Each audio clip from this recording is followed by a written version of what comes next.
Usually Washington's just missing. Okay, I think that's picking up everything. Okay, we're all good. All good to go.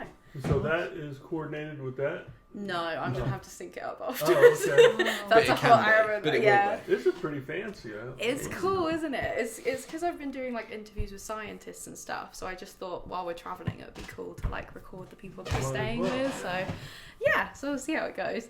But yeah, so the point of this is just so I can like track different people, their lives, like how they got there, why they're doing couch surfing and that kind of thing. So it'd be really awesome if you guys, I know that you've told us already, but if you guys could like break down like how you got here and why you've decided to invite loads of people around to your house and what like the experiences you've had have been. Okay.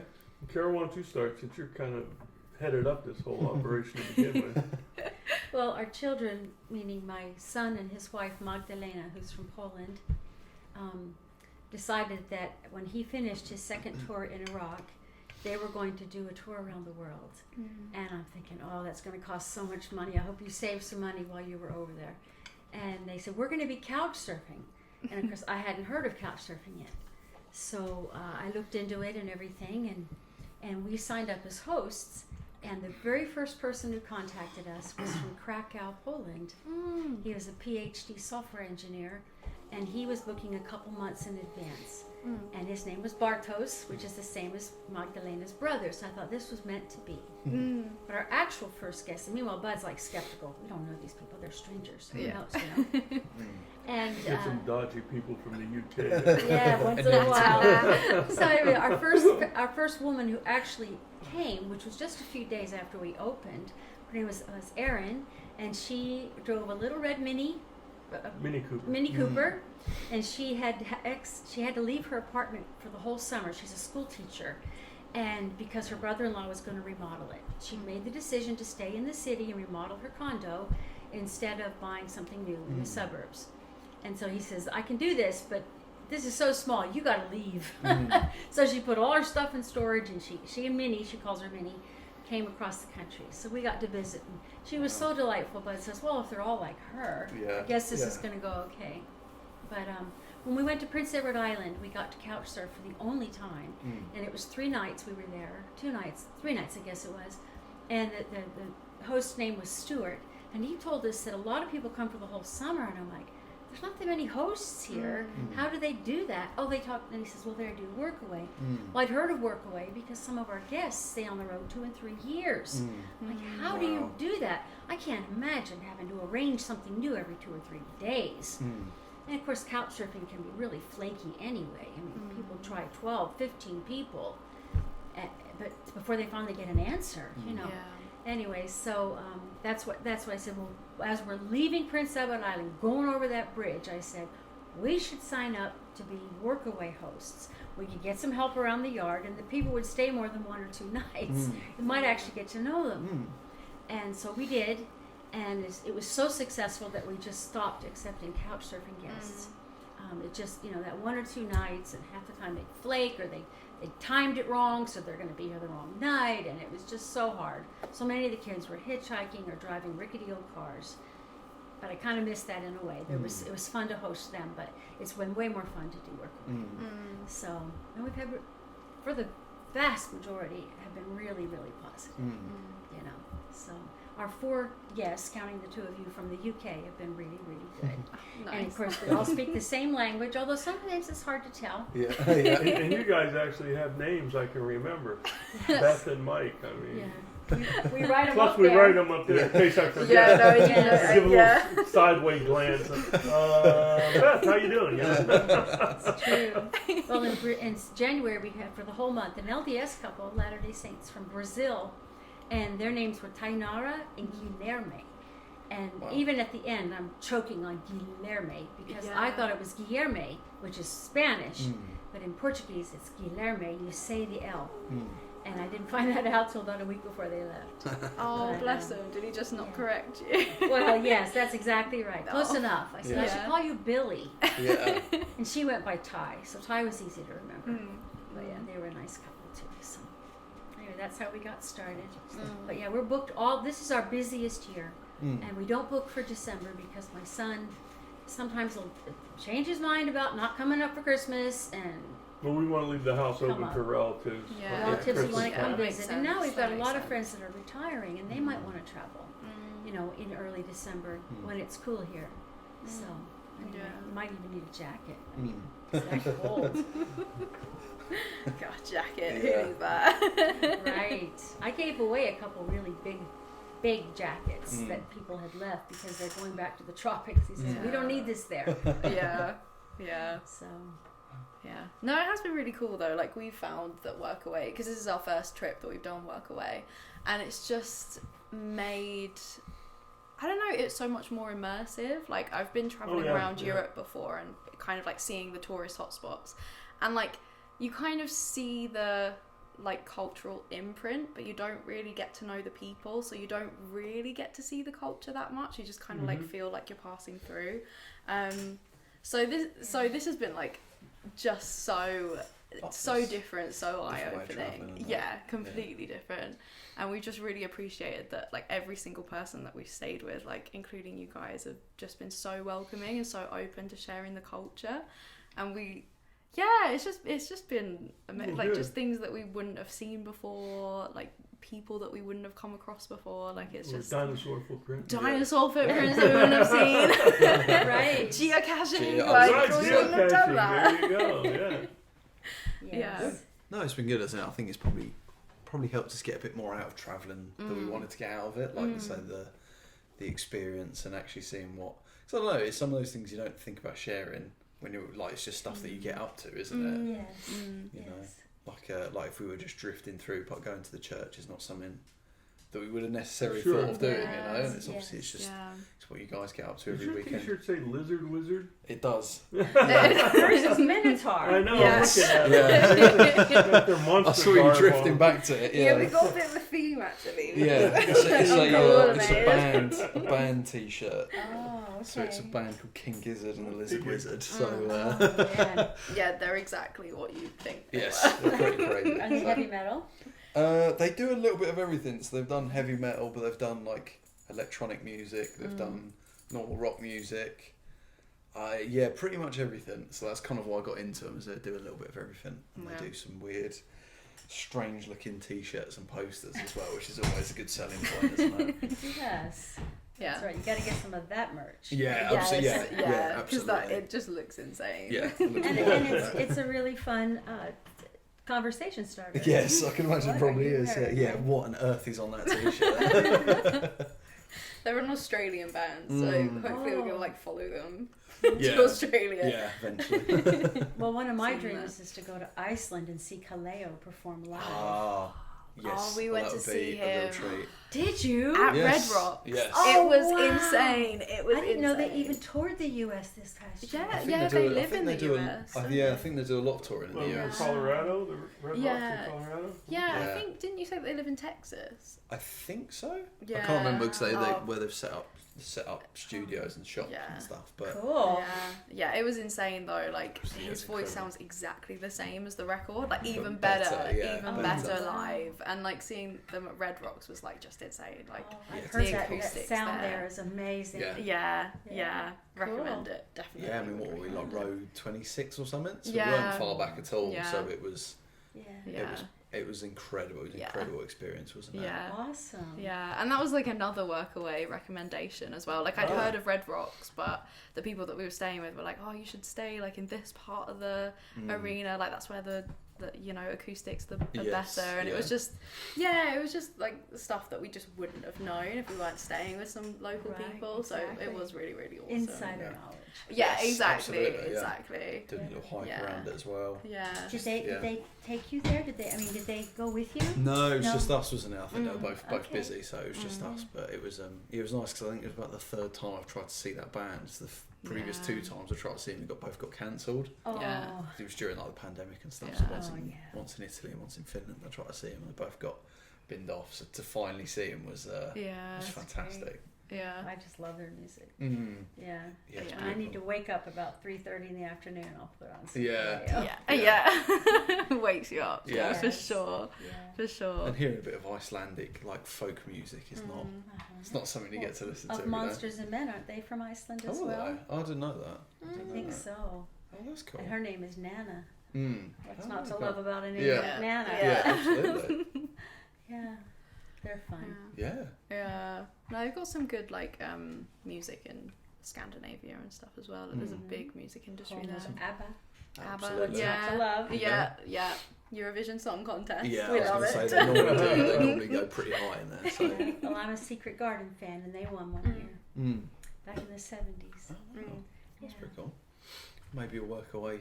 Would you guys do a workaway in Iceland, or do you reckon you would just have a nice hotel and take it easy? Well, after we went to the Dominican Republic for 1 week and spent Mm. way too much money, Yeah. way more than our budget really, Mm. than we could have imagined it would have cost, then I think the workaway option is becoming more and more attractive Mm. as a way to, if you can get yourself there, and then maybe hire some transportation at some point, but just to get to experience the culture and not, the usual hotel culture. Everybody's from somewhere else. Where's the best place to get a hot chocolate? I don't know. I don't live here. Yeah. Yeah. You're just like, come on, Yeah. you're interacting with the public all day long. One of the worst places I've ever been for that is Anaheim, California. Okay. I've been there for trade shows a few times, and the people that they hire to work at, the restaurants and things all around Disneyland, around the Anaheim Convention Center, are just clueless. Yeah. They're like, I don't know, I don't live around here. I live down in Santa Ana. Why are you here? Well, this is the best job, But they don't even bother to figure out where anything What is. hotspots are, yeah. Yeah, or where's a really good place to get this or that, But anyway, but when you live with people, Yeah, Much exactly. better. now, but what was your attitude when I says we should do Workaway? No, I like going on vacation. I don't want to have a hard enough time working around here. Yeah. Working at somebody else's place. And he means it. Yeah. Well, his first question when I suggested we do Workaway, he says, what do we have to offer? What skills do we have? I'm like, we have owned homes for 30 plus years. Of course we know how to do things. You know? Anything from garden work to painting. I mean, if it's involved in a home or their land, we can help out. Yeah. I said, so you can shovel horse poop. Yeah. You know? How hard can That's it a be? low skill you can learn. Yeah, but then you got to be around the horses. That's the part that scares me. Yeah. Yeah, getting kicked. Did it Oh, yeah. change? Did it change like what sort of projects you wanted to do here when you got workaways? Were you sort of like, oh, well, now we've got workaways, we can kind of make Plan. things a bit bigger, or Yeah. Well, things that would be just too physical for me alone. yeah, And as you've learned, Bud's back goes out so easily that that corner's been vacant like that for 3 years, okay, waiting for someone that seemed like they had enough ambition and were strong enough Swing to a handle shovel. it. Yes. Although when it came right to it, I don't think it was all that physical. It was as much a decision and a design decision as anything. What am I going to do with this corner? But yes, it's extremely helpful. Like I mentioned last night, we had this pile of gravel where Michelle's patio is. I mean, it was like tall. It was extra from where he'd had gravel around the yard, the other owner, previous owner. And Robert, I remembered his name, Robert, from Oxford.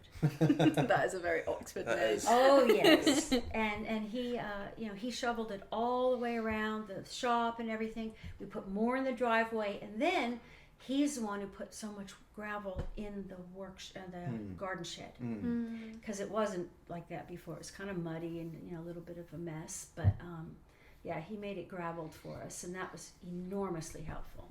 But that took a few days to do. But he was here once when my dad was here visiting, and the thing I really, the most interesting conversation I had with Robert was how his Oxford education was opening doors for him. Oh, okay. And he said, this posh accent Yeah. gets me very far. But then as we got deeper into conversation, it turns out that his father is the president of Carnival Cruise Lines.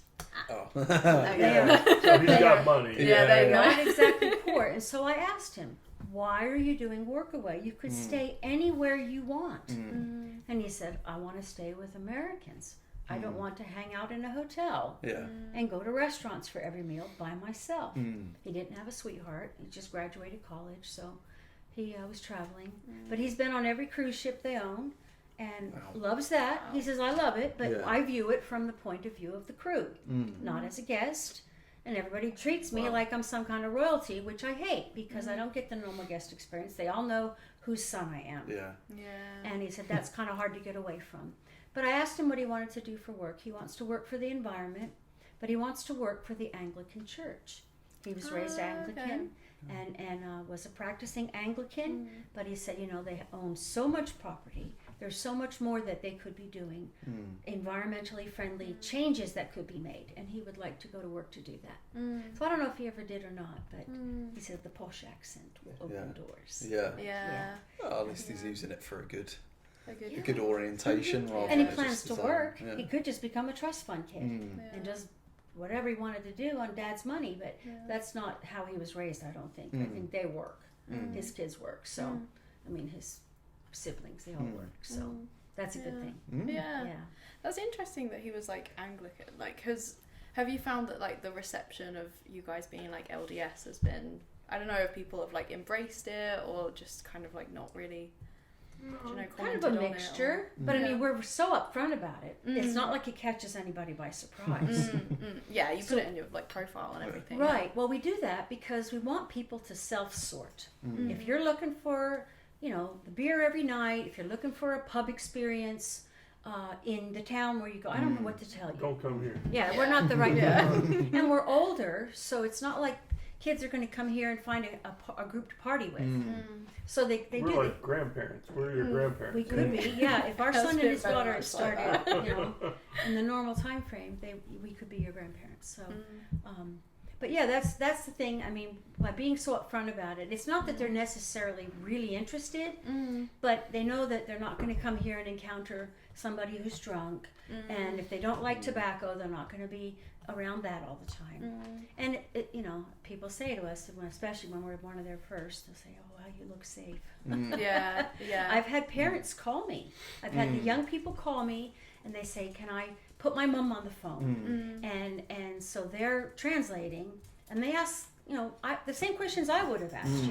Will my daughter have her own bedroom? Is it safe? Is your a safe neighborhood? Are she going to have to walk from the train station? And I'm like, well, we don't have a train, but no, we'll pick her up at the bus station. Yeah, to Vegas, in fact. But actually Henderson. But they asked all the same questions I would ask. Mostly they're trying to figure out if this Workaway thing is for real. Are these real people? Are these out to scam you? Are you going to rob my children when they're there?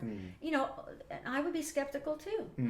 And people think, some of our neighbors think we're a little nuts, but we've not had problems, especially Workaways versus some couch surfers who are a little flaky. But it's been a good experience. I mean, it's very humbling, I think, to ask someone, "May I share your home for a week or two or 4?" Right? You have to be fairly humble to ask. We get very few Asian people, and I think that's because in the Asian cultures, if they can afford to go overseas, they can afford to stay in hotels or whatever their choice is. They don't need to come and do work. Especially Chinese people. They're part of that special class of people. If they are allowed to come here with a visa and they're allowed to travel, then they've got money. They're not doing this method of travel to save money. Whereas Europeans, you can just look at our map and see who's missing. Virtually all of South America, except for Brazil, right? They don't have a common internet. They don't have it at home often. And very often it's very difficult to get a visa to come to America because our government is very suspicious of 20-somethings asking for a travel visa. Anyone south of Arizona, basically. Pretty much, and there has been a real problem with overstays. And really it's a way to get here legally, and then they just stay. And that's what they're worried about. But we had a couple of inquiries the last 6 months or so from Brazil. Yes, line them up, can't go, we can't get a visa.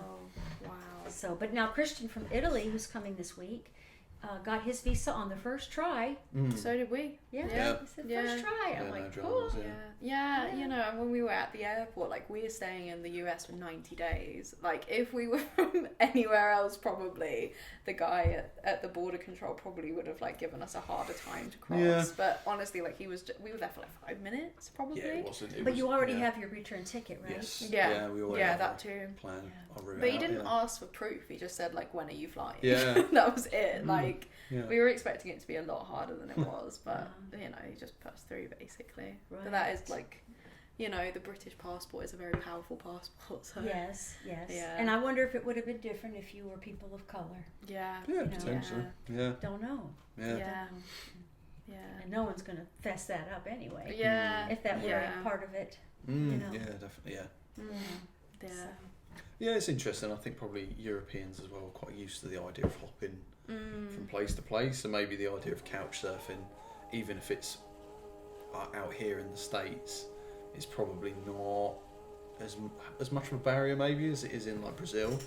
So I imagine Brazil, you've got the massive cities, haven't you? But I don't know how much people move around, or even have the money to move around in. and I I'm don't watching your camera for a minute. That's alright. I gotta put some water in here. Yeah, Yeah. I know what you mean. Because the kids that were here from Brazil, she is from Rio, and he was from more of an outlying city, and he served a Latter-day Saint mission Okay.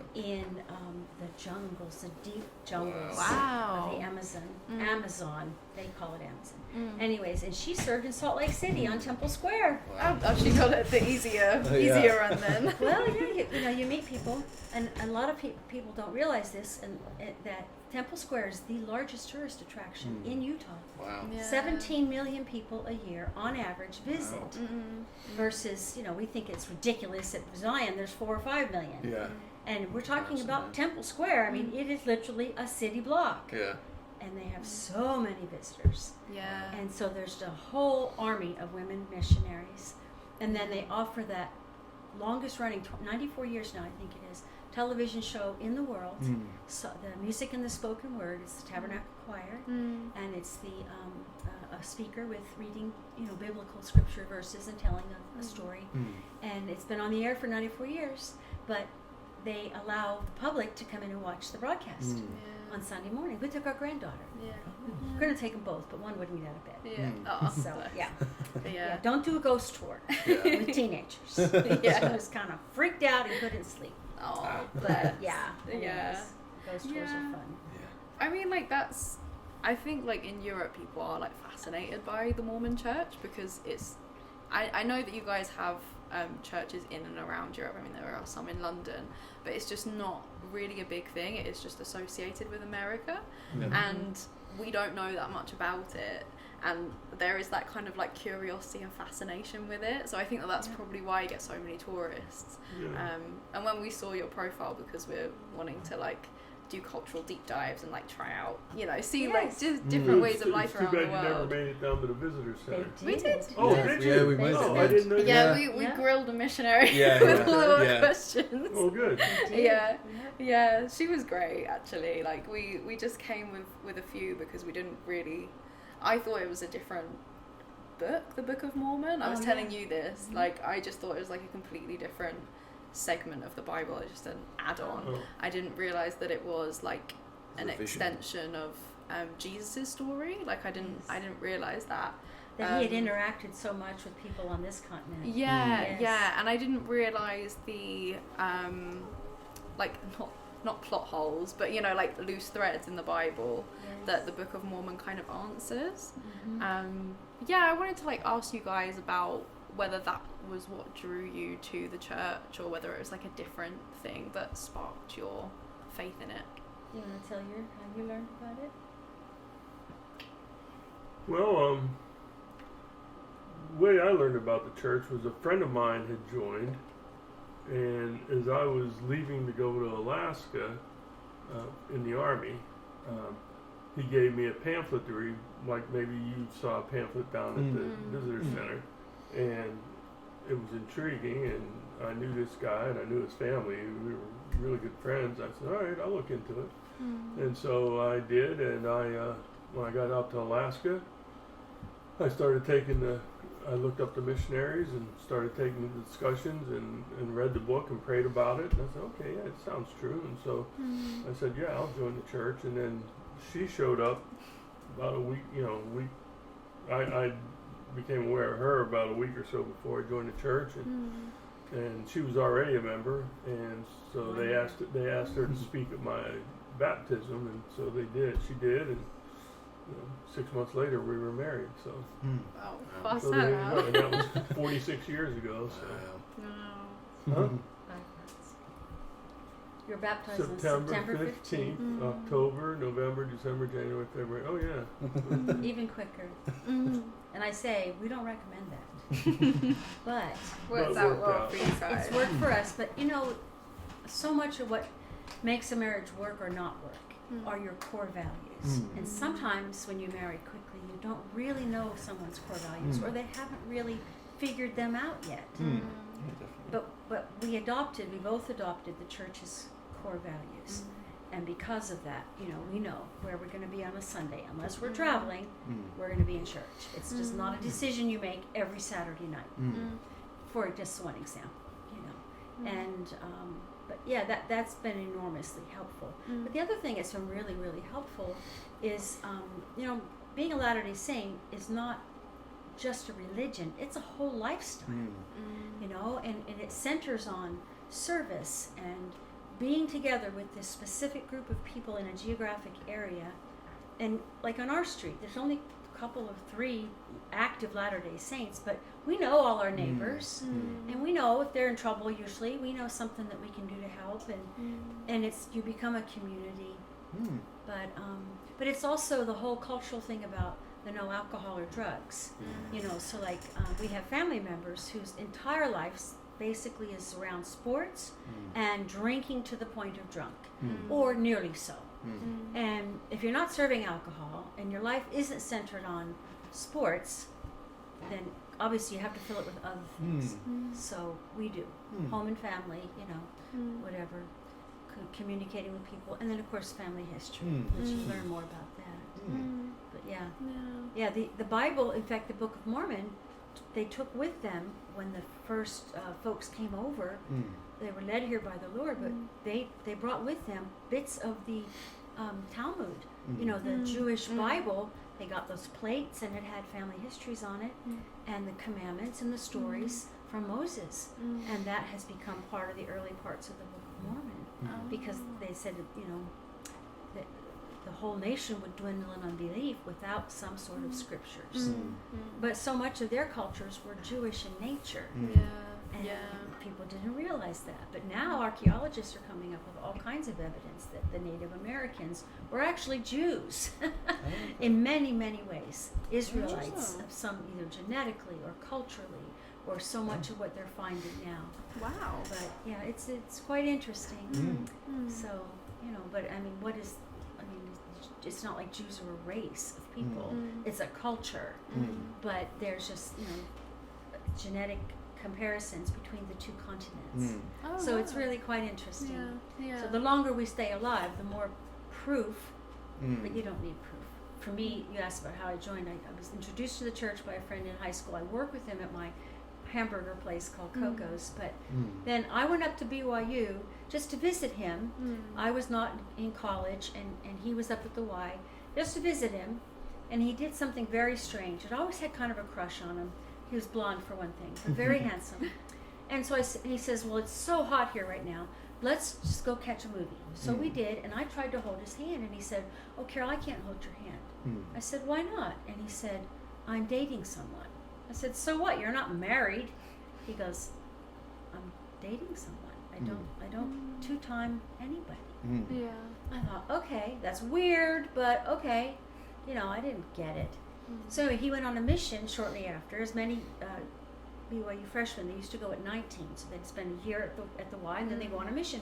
He was sent to Japan.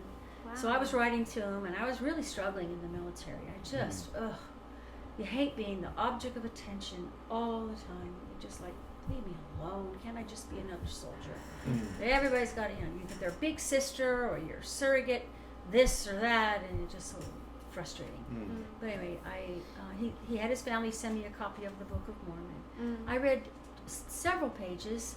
I looked in the back and realized the whole name of the church. I'd even been to BYU. I'd even been to Temple Square on a tourist trip when I was a little girl, and I didn't put two and two together. So there's this long name in the back. I looked him up in the phone book, and 3 weeks later I was baptized. Oh wow.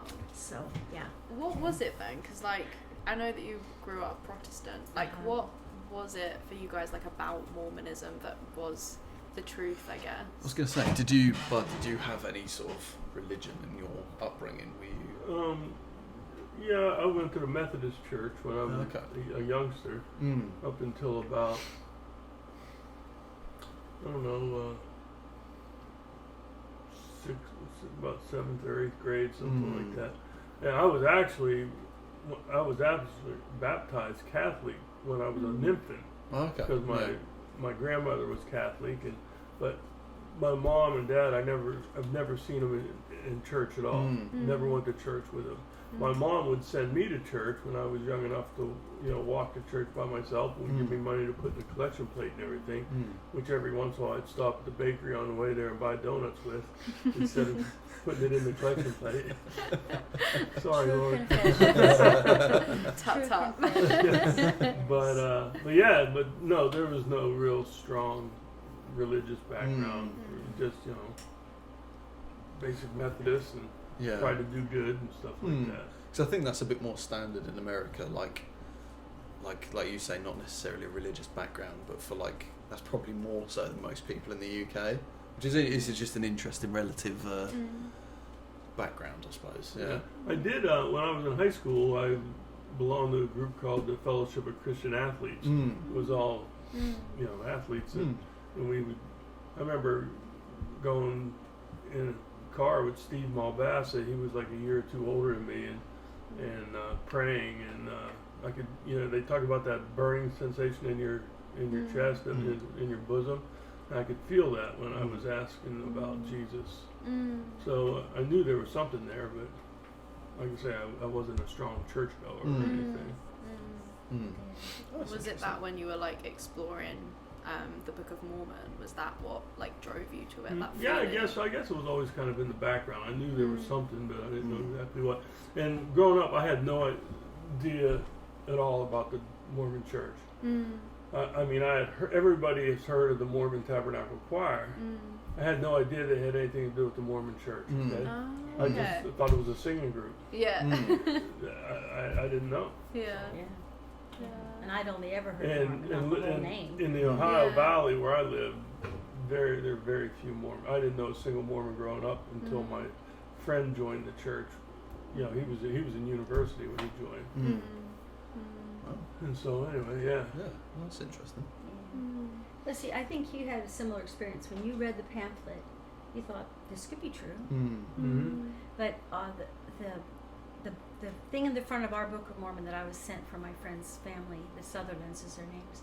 They said, read the Book of Mormon and ask God if it's true. And Moroni at the very end, the very last book says, if you ask the Lord if it's true, you'll receive a testimony. So here's the thing: if the Book of Mormon's true, then Joseph Smith was a prophet. If Joseph Smith was a prophet, then this really is the restored Church of Christ on earth, getting ready for his second coming. Lately, our prophets, every single conference talk, our prophet has mentioned the second coming. Okay. Oh, really? I do not know the exact hour, but get ready. Yeah. And we're seeing the world as we speak. This 2 weeks you've been here alone, that Middle East is completely disintegrating. And that is one of the prophecies in the Bible about, how the world will be in so much upheaval and turmoil. Hence the years of Israel basically declared war on Iran, right? Yes. They've been bombing their nuclear facilities and everything. Yeah, a lot of people Scary. killed. Yes, Yeah. and that was we were always hoping not in our lifetime would that war start, but it's almost inevitable. So, anyways, it'll be interesting to see how that all plays out. But I don't think we're immune from it here. No. And one of the prophecies, one of the early church leaders, our church leaders, said that in the last days, our Constitution in America will hang by a thread. And I'm unfortunately thinking that we're getting we've now elected the president who will cause that to hang by a thread. Yeah. And the complete overreach of powers, the dismissal of the importance of the courts, the ignoring court orders and doing what they want anyway, and then sidelining Congress on everything. And unfortunately Congress is going along with his craziness, and it's destroying our democracy. And that's, I think, for all the Latter-day Saint fans of Donald Trump, and I can name 6 in this neighborhood, I don't think that they ever thought that they would live to see this hanging by a thread moment. But I think we're getting there really fast. So we'll see what happens. There must be an interesting kind of crossover if they have the same beliefs as you about the second coming, how they see Trump, his sort of behaviour. Right. See, Whether I don't think that clashes. it's not what he does; it's what he says that they like. Right. Like he claims to be against abortion. Well, he never was until he became a Republican and realized that's their platform. And I wouldn't be the least bit surprised if in more than one of his affairs there was an abortion that took place, because he's married to a very beautiful lingerie model woman. She's that pretty, and he cheats on her. He still cheats on her, and you're just like, so I don't understand how Christians can say that he is some sort of, going to save America. I never get that. I just think they're brainwashed, just like the people fell for Hitler's nonsense. But here we are. Yeah. I guess he just knows what people want to hear, and he says exactly what they want Absolutely to a panderer. Yeah. You are correct. Yes, and he's just embraced that whole right-wing culture. I mean, that whole speech he gave a few months ago before the election, they are poisoning the blood of America. That's right out of Hitler's playbook. And you're just thinking, didn't that ring any bells? Part of the problem is we don't study history here like we should. People have missed a lot of those clues. They just went right over their heads. So, I really do not learn about Hitler's rise to power. And Not very all that happened much. in Europe. Oh, interesting. not very Yeah, much. I We do. do. I'm talking about 2 generations below us. They've got classes on how to be a gamer. I mean, guess, but you not say history. that though, but in Europe, we're seeing the rise of popularism and racism and immigrant phobia, Yes. and we're very much educated about that. I mean, that's just inbuilt into very local history, and still we're falling for it. So I mean, so obvious. Yes. It's scary. It's happening everywhere. It's happening in Germany again, and it's like, Oh, guys, yes. And they've lived all these years trying to repent from that. That national shame. And now the leaders are like, we have nothing to be ashamed of. Blah blah blah. You're just like, okay, whatever. But yeah, I knew the Book of Mormon was true, and I was really glad. It's so much easier to read than the Bible. So much easier, and I could plow through it, and it was really neat. But it's available in 120 something languages. Just go online, and it may even have it in English. It has been awesome actually to dive into it, because I mean, I haven't really had the church in my life at all. But it was really nice to sit and listen to the sermons, and then do the classes afterwards, and have that discussion. Did you download panel. it into your phone? No, I didn't realize you could do that, so I was just kind of reading over people's shoulders. That way you don't have to carry a book around with you. Yeah. And I'm surprised that the missionaries give you a card with a QR code on it. I don't so. What'd you do with those cards? No, they gave us a leaflet, so maybe it was Yeah, they gave us a leaflet and I'll the see if I book. can't find one of those cards and give it to you. Because if you just click on that QR code, it'll download the Book of Mormon and all the related scriptures onto your phone in whatever your native language is. Oh, that's Yeah, pretty it's cool. pretty cool. That's Yeah. pretty cool. But our website is churchofjesuschrist.org. That's an easy one to remember. Yeah. But it was really cool to be able to sit and discuss it. That's what I like. And it's debate. meant to be a thinking person's church. We don't just preach and say, do this. It's like, but why? And how do you feel? And what was the hard decision you had to make about that? It's interesting. And the missionaries, if you ever take those lessons, they'll never say to you, just because. They'll say, ask the Lord if it's true. Mm. Because they believe, and many people thought that when the apostles were murdered, they were all murdered. When Jesus' original apostles were murdered, that was the end of revelation on the earth.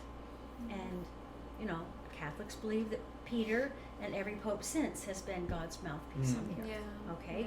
that's a different system, but okay.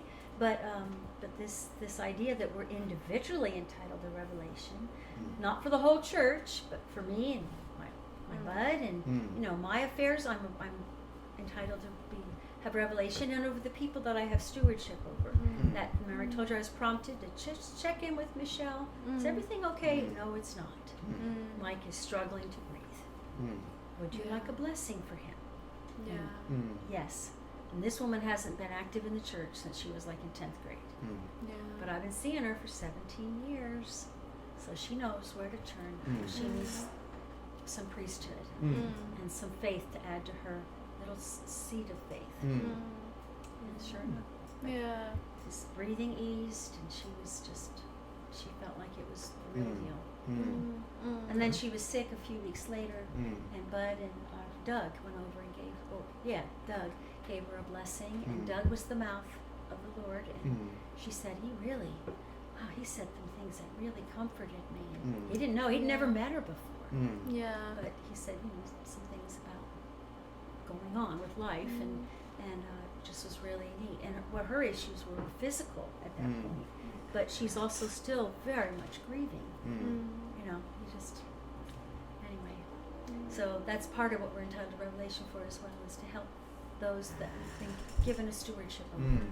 So, and we pray for you guys while you're here, and especially after you're on the way. Yes, thank you we thank the Lord for the program that brings such great people to our home, and the chance to get to know people that are so nice, and all the help you give us, and you know, we thank good attitudes and, you know, helpfulness. It's just really, and that's truly how we feel. We just feel like it's been such a blessing, and I'm not sure we could have. Well, we could have this yard. We could have this home in this yard with a bunch of lawn. That would be entirely doable. But to take it to the level we have has required a lot of physical labor. Yeah. And now a lot of it's running itself. But as you can see, even right now, I could go spend an hour. I won't, but I could. Just weeding. Those little green grunge, we call it. It's everywhere because we had rain. And that's just the natural cycle of things. But they're not hard to get out. I don't let them get out of control. So, but the guests have been really helpful in that regard. Yeah. So, I suppose, like you say, such a variety of people come. Like you were saying, I remember when you showed us around, there's people who put windows in and stuff like that, which is not something I've ever tried to do before. Yeah. But it's interesting, like the skills, and you've had obviously the mural done and the painting, and it's all just a smattering of things that you know you might not have yourselves, and only a certain guest might have it. But there's a purpose for them here, and that's right. yeah, and it's interesting having not really done any landscaping before. I've definitely done gardening, but not like landscaping. Yeah. And now when we go somewhere else, we'll be the people with the skill Yes, to do that's some right. landscaping. And you'll be able to see it differently. Yeah. You know, you could fill this in with this, or let's try to cover. I'll have to keep in touch with you guys because, or one of us will. He's usually the Facebook guy, but keeps in touch. But in order to see if the weeds really do stay down. Yeah, I hope they This do. time. I hope they do. Hopefully Yeah. the third time's the charm. Yes. Yeah. But yeah, that hard barrier is really just, I think, I'm hoping Necessary. the way to go. Yeah. Yeah, Hopefully. especially that with the graph on top of it. Yeah, we want pictures of like when you put the rocks down. Yeah, as well. definitely, That would be and the nice. strawberries as well, Like that'd be- WhatsApp them to Oh, me. yes. Yeah. Those will be planted again in the fall. So Mm. we'll put the little window. But if you wanted, we could put the boxes, the empty boxes, so people would see what that staircase is about. Yes. Yeah. Yeah, You know, absolutely. but it's too hot right now. Like even if Yeah. it's at the nursery, there's no point in buying Yeah. things. Yeah. And I've lost half my strawberries in that little tower in the back. They're not coming back. I let them Oh. dry out one day, Yeah, and they're dead. that was it. Oh, But some wow. have come a little bit. They're getting a little few more leaves, but not most. Yeah. But there's just no point in planting it right now. It's too hot. Yeah. It's just the shock is just too much. And Yes. they'll Yeah. just die, and you've wasted your money. Yeah. Yeah. So the nurseries know that. Yeah. So they'll Yeah. bring them back in the fall. Yeah. So What do you reckon the next sort of projects? What projects have you guys got lined up? I have quite a number. If I can get someone who knows how to sew, or then I want to get those 6 chairs that I have that are the real chairs that go with this set. I have all the fabric purchased. I had it custom printed from Etsy. It's just gorgeous. It's really 50s, mid-century.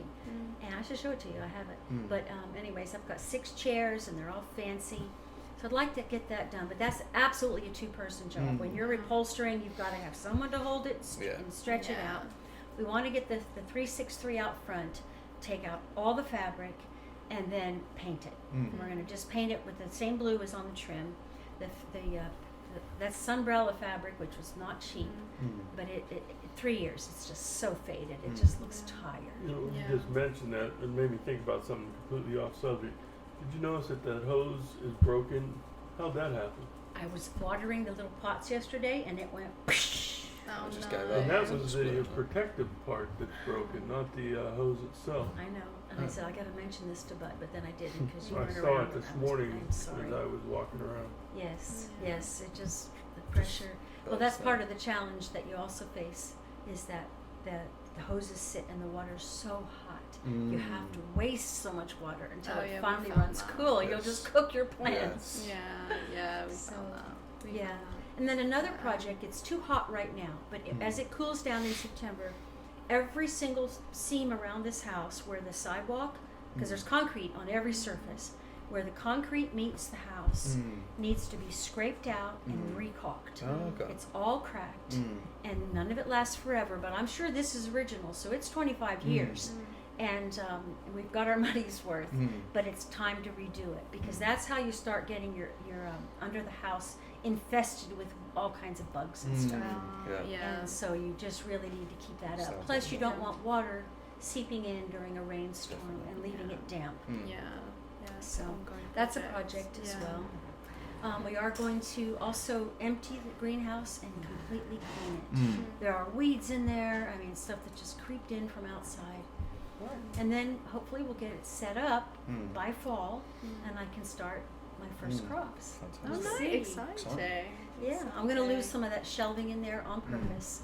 It'll be now back there, and then I'll have more room for planting. Yeah, fantastic. Yeah. Yeah. Now that we have solar, I feel like I can't, complain too much.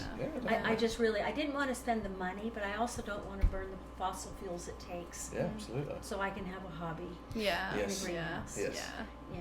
So Yeah. greenhouses here are generally 3 season. It's too hot in the summer, so I don't envision anything permanent. But if I could, I could save $150 a year just starting my own vegetables and flowers somewhere. Nice. Yeah. Yeah. Yeah. You know. Yeah. Fantastic. No, it has been really cool, like, to have you guys, like, trust us with some of the projects as well. Like, that's what I've really found fun. Good. Is, like, you've just been like, landscape, you guys go do it. And at first, like, I was sitting there like, I've never done this before. But it turned out okay, hopefully. The Oriole is back. Oh, Oh, there he is. Oh, look. Oh, it's fantastic. Yeah, isn't he pretty? But you know what the thing is that there's really no right or wrong way. But the fact that you kind of stumbled over this idea that there's air pockets there. Yeah. See, I would have probably missed that. And that was really helpful, and stomp those down and get them filled. And the fact that you went the extra mile to remove that hardware that Bud was convinced would never come out. I said, we have to raise this up so high to get above that. Otherwise, we'll be tripping over it like we have been for the last 8 years. Yeah. And it's really bad when it's a tarp over it and putting holes in the tarp. But anyway, but yeah, see, you brought your own skills, and I could tell right away you're both smart, educated, sensible. There you go. So Well, and then hopefully I it did works I did the rocks just to set up that border. Yeah. But you kind of get the idea. Yeah. And we're not looking for perfectly straight. There's no such thing as perfectly straight in nature. But watch out for line creep, Yeah. Yeah. scope creep. Yeah. Stay on the line. But Yeah. So, That's What awesome. about in your workshop, Bud? Have you got any sort of DIY? Because I know you do your carpentry and stuff. Is there anything you've kind of got planned out, or you fancy doing? Well, I do want to start making some cutting boards Okay. Yeah. for people to give away and stuff like that. Oh, nice. Yeah. Well, like chopping boards. Yeah, like that. Oh, Like nice. that one right there. Except Yeah. glued up real fancy. Yeah. With more exotic wood. and Yeah. stuff like that. And Oh, we've very got nice. the wood. It's hanging Yeah, I've in there. got the Yeah. wood. I just got it. Hundreds of dollars Yeah. worth. Yeah. So it's not sitting around Very outside. nice. Yeah. That'd be cool Yeah. though. And then I just have to, I got to organize the shop a little better. There's a lot more stuff in there that I really need, Yeah. as far as stuff that I'll never use or duplicates of things and stuff. Bit for So I sprinkling. need to pare down, get it down to exactly what I want, Mm. and feel Nice. like I'm not always bumping into something Yeah, when I'm yeah. moving around. Yeah. Yeah, part of Nice. that's my stuff out there. You know, it's all of our Christmas decor is up there. And Yeah. all of the paint stuff, because I'm kind of the painter. But all of that could be better organized. Yeah. Mm. And so we'll see, you know. But then we've been slowly over the last 2 years integrating everything that Michelle had. Mm. You know, she came from a 1-bedroom apartment with a giant utility closet and a near walk-in closet. Mm. And she has all kinds of tools and miscellaneous for crafts and everything. And, you know, a huge box of just spray paints. Mm. We're trying to integrate it with our stuff because she really doesn't have her own space for that. Mm. And but that means we now have, you know, multiples of several Mm. tools. Yeah. So, Yeah, sometimes that makes it a lot easier to do projects. mm. Like I find one of the first things you end up doing is clearing stuff out before you start a project. Yeah. Yes. You need the space, you need... That's Yeah. right. Well, Yeah. that's why I've set up to do those 2 circles that Bud made me outside in the shade. Mm. Those are going to be lids. Your friends in England will get Mm. a kick out of it. You know how we have those plastic, basically they're like plant pots where we have our hoses in it? Yeah. Well, there's a little thing to let the hose come up, Mm. but that's to keep the sun off the hoses. Okay. Because Some perish. they Yeah. just rot. The poor Yeah. things just rot. You get, I don't care what you pay. One season is all you're going to get out of a hose, Wow. and it just doesn't matter if it's $50 or $20. Yeah. But the $20 ones you don't even get through the Yeah. summer. Yeah. But and he's got I'm going to put handle on them, but I'm going to seal them up really tight with sealer, and then probably add some color, Nice. and then we'll have it. Mm. Yeah. Fantastic. Pull it off when it's time to do something and put it Mm. back because they're Yeah. just out there baking. Yeah. Yeah. Oh, exciting Very times. nice. Exciting I times. was going to say, actually, I don't know if, Bud, if you've heard of, there's a Japanese wood technique called shoshugiban. And what it, Is that it's the one where you burn, it's the one where you burn the wood. Oh, So it makes it like waterproof. So it's something I had to go at home. And what you do is you get a section of wood and you use like a blowtorch. And what you do is it brings out the brings out the grain. And, yeah, Yeah. and you can stain it and then varnish it and stuff. I didn't know if that was something you'd come across. Just thinking Yeah, about we've like done chopping that wood. here. In fact, David Oh, tried nice. it for the counter he made for Michelle. Yeah, Yeah. Oh, I don't nice. know if that was the one that ended up going in or not. yeah, But yeah. Oh, It nice. is pretty cool. But what it's doing is it's the heat is forcing the resin to the surface, and then it glazes Yeah. over, and that's really cool. yeah, It's yeah. cool. It's incredible. Yeah, if you're going for that rustic look, Yes. especially someone Yeah. in a cabin or an outdoor picnic, very nice. Yeah. Yeah. Yeah. Oh, cool. Yeah. No, you have to let us know how it goes, and we Yeah. can order Oh, in yeah. some. Yeah. We'll do before and Special afters night. on the shop. Oh yeah, Definitely- please yeah, do. definitely, yeah, Please definitely. do. That It'd is be cool always to quite get satisfying, keep isn't it? updated. Yeah, yeah. That's the goal. Real quick, like before we wrap up, I just want to change the subject again, just because I want to ask you some questions before leaving. But yeah, like one of the things that I really wanted to ask, and it is changing the subject, was like how being so involved in the church has kind of like shaped your outlook on life, because it has been really cool to dive into like the community here and see how regularly going to church kind of grounds you in your values. Yeah, and I wanted to know how it shaped your values, whether you had the values before coming to the church, whether it's kind of just like instilled what you already knew, and how it shaped your life going forward as well. It's for me, it's like 180 degrees. I mean, I'm considered the white sheep in a family. You know how you? Okay. Because Yeah. I'm the only one churchy type person in the family. I mean, our family has, everybody was drinkers, and it's just the word of wisdom itself, which is the what is the short, what do you call that? Dietary. Well, no, I was going to use a term, the shorthand term of not drinking or Like eating. abstaining from things. Yeah, stuff like that. that makes a big difference in my life. I mean, my dad, he was a heavy drinker and smoker and stuff like that. He died when he was 57, and he worked in the steel mills. And I never knew either one of my grandfathers. They worked in the mills or the mines, and they were all both dead in their 40s. Wow. And it's, I changed my lifestyle. I drank before I joined the church, but I was never really a heavy drinker or anything. I never did smoke, and I just hate the smell of cigarette smoke. But, my goal was to live longer than my dad. And like I said, he died when he was 57, so it was a pretty low bar. Yeah, But, beaten that already. yeah. But I'm 70 years old now and still in relatively good shape, I think. I do things now. I have to remind myself I'm 70 and I can't do the things I used to do. But Or at least not at that pace. But I can, for that long. But when I think back to when I was a kid, I don't know anybody that was 70 years old that does the things that I do. Like ride a bike or lift weights or anything like that. My one uncle, my mom's brother, he's still alive. He's in his 80s. He's like 87, I think, and he still goes to the gym 3 days a week. That's Nice. awesome. And so I'm kind of like Awesome. channeling him. His name is Bill also. Yeah, his Oh, name. Bill.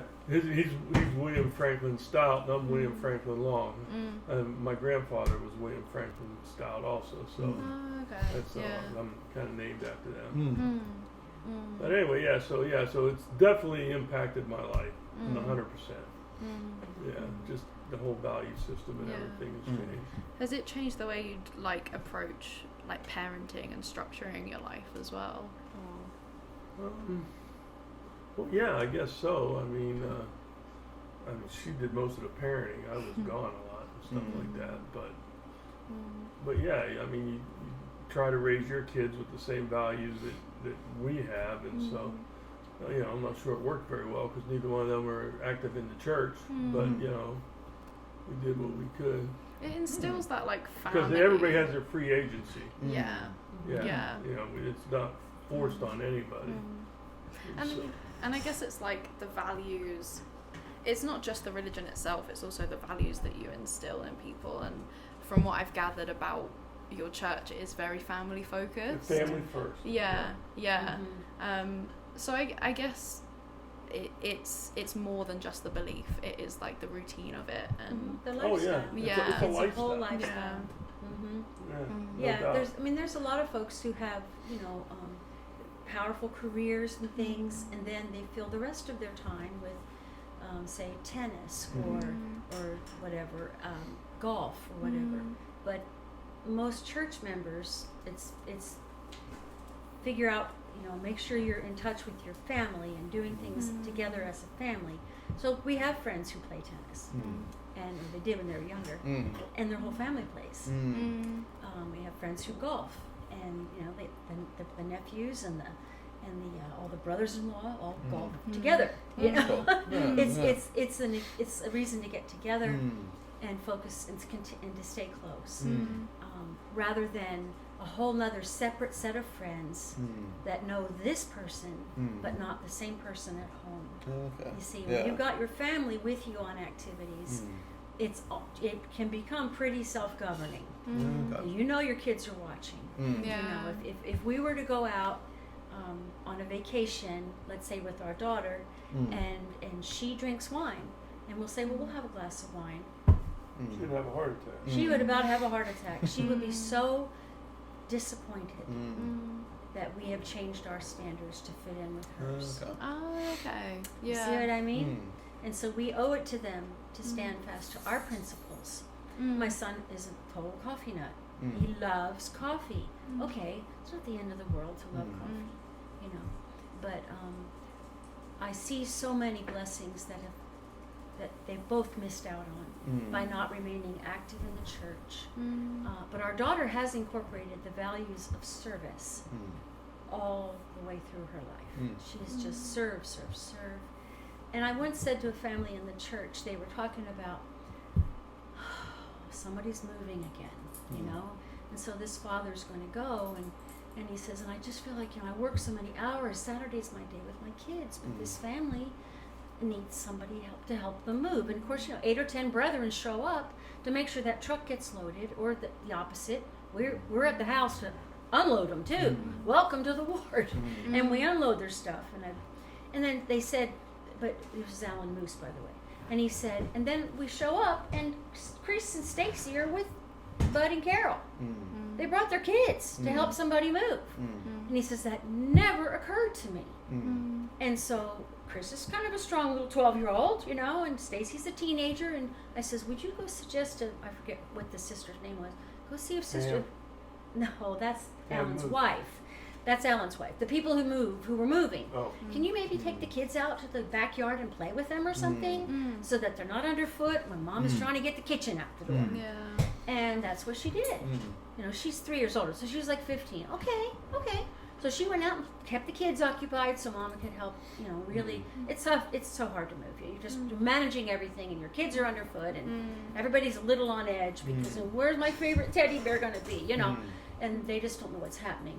So she helped out with the little ones.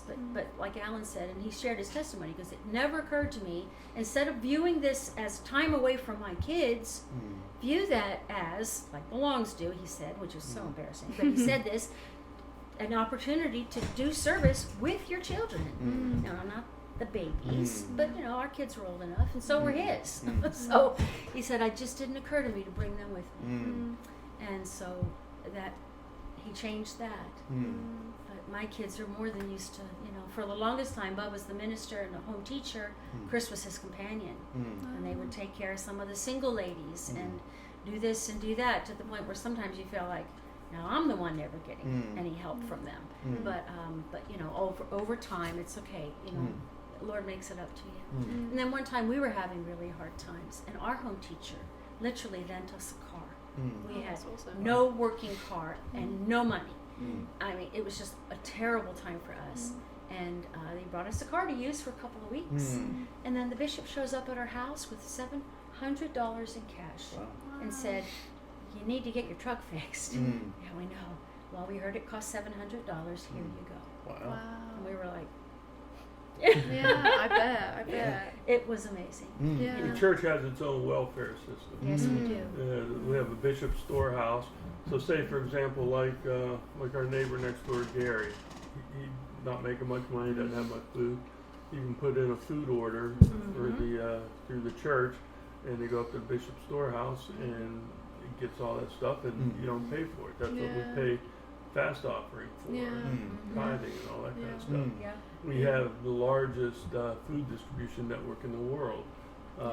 For example, like when that tsunami hit, 10 or 15 years ago, and it just wiped out hundreds of thousands of people. You know, they asked, you know, the prophet, you know, what are we going to do? He says, we will empty the warehouses. And they emptied them and sent it to those people in need. They weren't members of the church.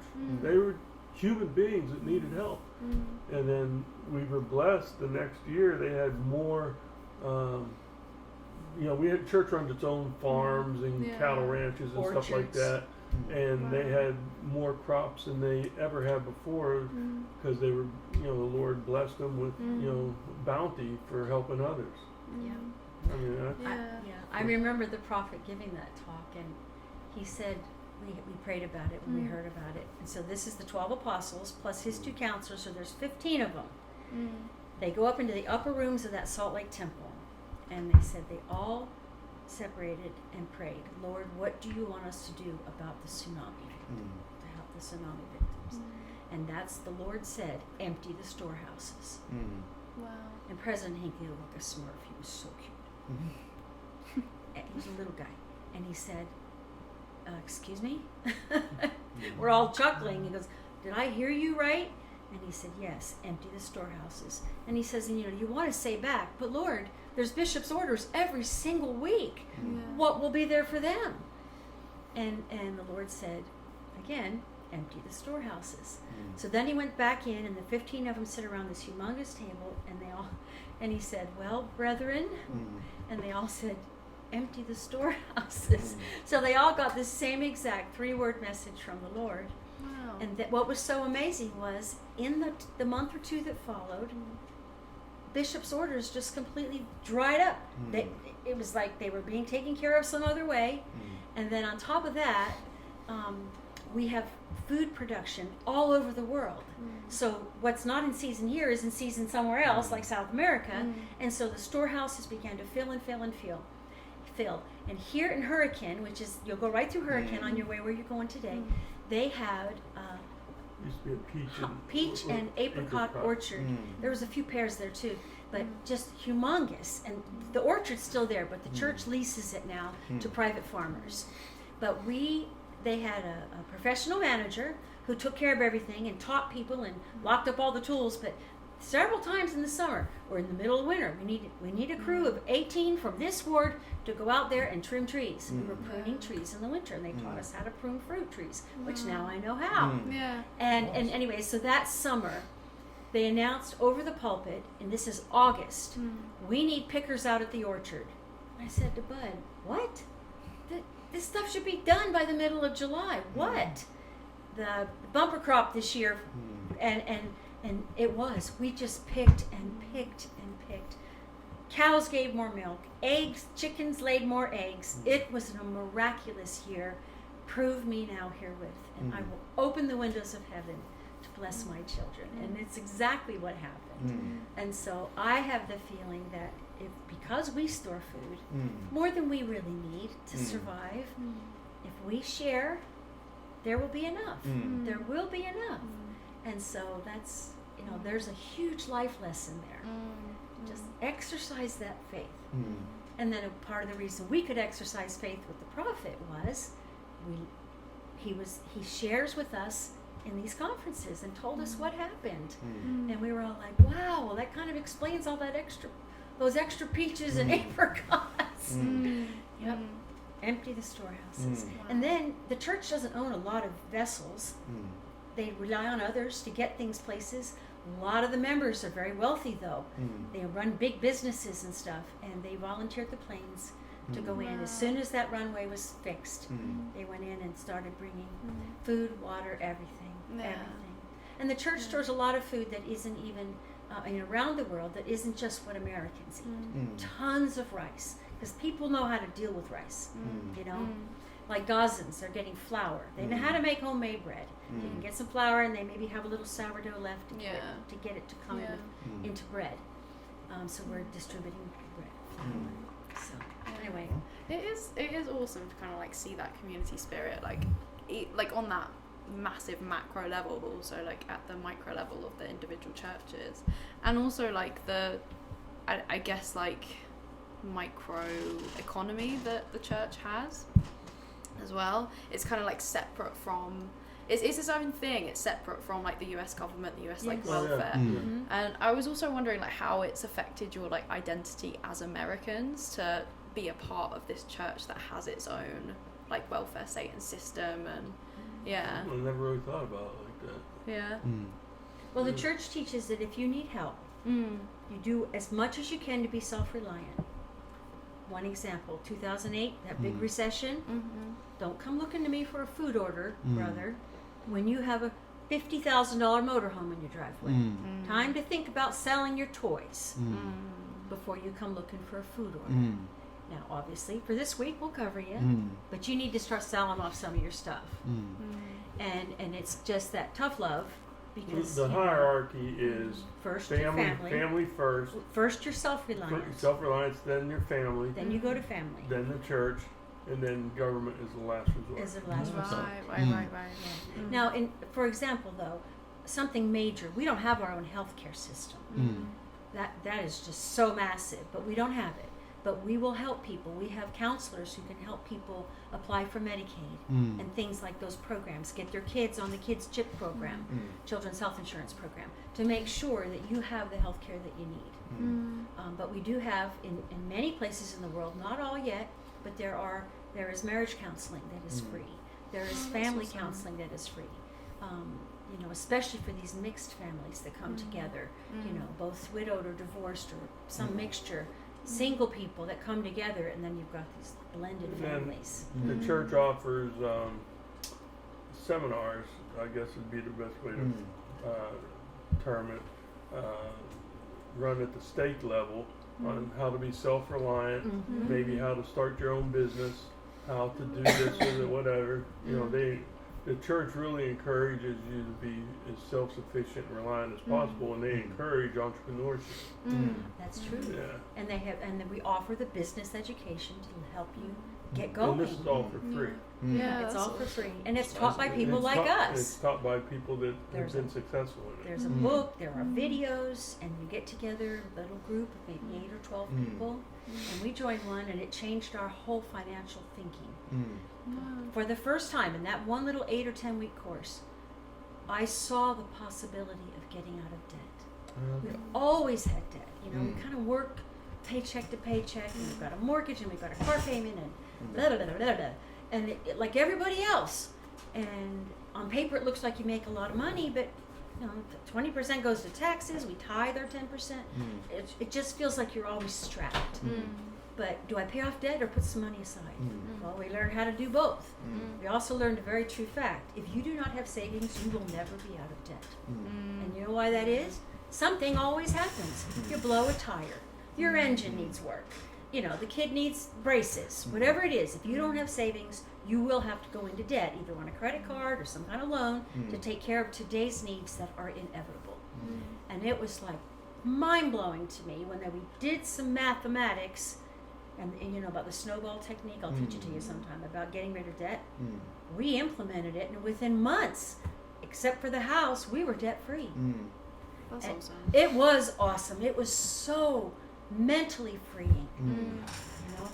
Then the other thing you should always remember is it's better to earn interest than pay interest. So, Yeah.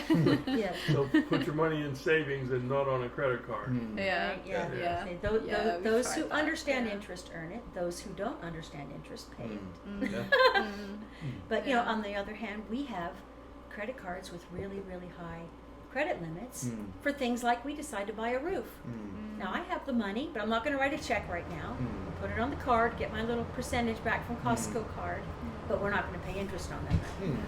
Yeah. So No, it's really awesome. Like, I did not realise that the church had all of those safety nets and lessons and all of that. So it has been really awesome to. yeah, it's a very practical religion. Yeah. You know, they say, you know, you can't. Well, one of the things they say when there's so many service projects around the world, you can't teach somebody about your faith if they're hungry. You can't Yeah. teach someone that you want them to come to church when they don't have clean water and are too dirty to show up in the church. They don't feel worthy. Yeah. So we send projects out, and BYU is huge in this, innovating ways to make villages and places around the world self-reliant. I wish one thing that they would do here in Utah is, in the whole West, speed up the removal of grass at our buildings. We own millions of dollars worth of real estate, and a whole lot of it is surrounded by grass. It takes a lot of water to support grass, and a lot of them are little islands of grass for looks. That's it. But you know, it's not easy to maintain gravel either. But at any rate, I think that is one of the church's goals. And when this Great Salt Lake was in trouble, the church had hundreds of acre-feet of water allocated to it from years ago. They donated all of it to the Salt Lake Commission to help restore the Salt Lake, Great Salt Lake. Because they said, we're not using it, we don't need it, it's part of our deeds, but off it goes. So, yeah, anyway, I'll give you that too. Right Yeah. here, Reese's Peanut Butter Cups World. Yeah. This is America's favorite candy bar. I can tell why I love chocolate Okay, peanut good. butter. So It's so good. It's Yeah. so good. Yeah, the salty peanut butter with the chocolate. Tremendous. Yeah. So good. Yes.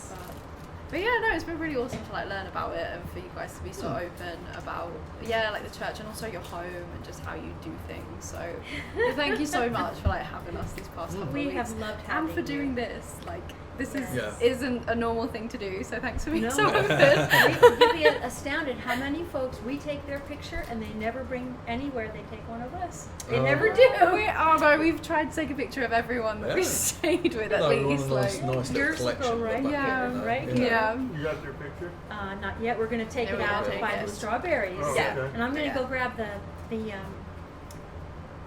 window boxes so we can all Stack see the them up. purpose of it. Yeah. Yes. Nice. Yes. Cool. And Bud's going to take the drip from the front and run it to those, so it'll all be automated. Oh, cool. There's no way I could sit and water the strawberries that often. Yeah. But all these have a water trough in the bottom, so you plant, and then there's water there, so once the roots get down in there, you can fill the water, and it'll go for a little longer than if you have to just top water everything. Yeah. So, Cool. Very Yeah, you nice. have to keep us updated with it. Yeah. yes, Cool that to would see be how it fun. turns out. Are either of you on Facebook, or is that just too grandma for you? I'm not really on Facebook. Do you We're guys on have WhatsApp. Insta? Oh yeah, I'm on Yeah, we have WhatsApp. Yeah. WhatsApp. So Yeah. we're Yeah, from- yeah. I was going to say Yeah. emails and Yeah. WhatsApp and stuff Yeah. is probably more. Yeah, our jam, we'll isn't it? send you the geocaching stuff. You Oh, send yeah. us Yeah. like productivity. Yeah. Yes, Yeah. yes. Hacks. Yes, we Yeah. love WhatsApp. Yeah, it's so good. No It's ads so yet, good. but knock wood. Yeah. Mhm. It's just amazing, and it's really kept us in our grandson's life. Yeah, It's been imagine. wonderful. Mm. So, and we've met many of the friends who are part of the group and comment. So they were at the awesome. wedding, or they've been here to visit. Yeah. Not here, but to Cali. Yeah, yeah. So Oh, it's all fantastic. good. Yeah. Yeah. Good. Awesome. Well, shall we stop then? I'll turn this off. Bye, friends. Bye.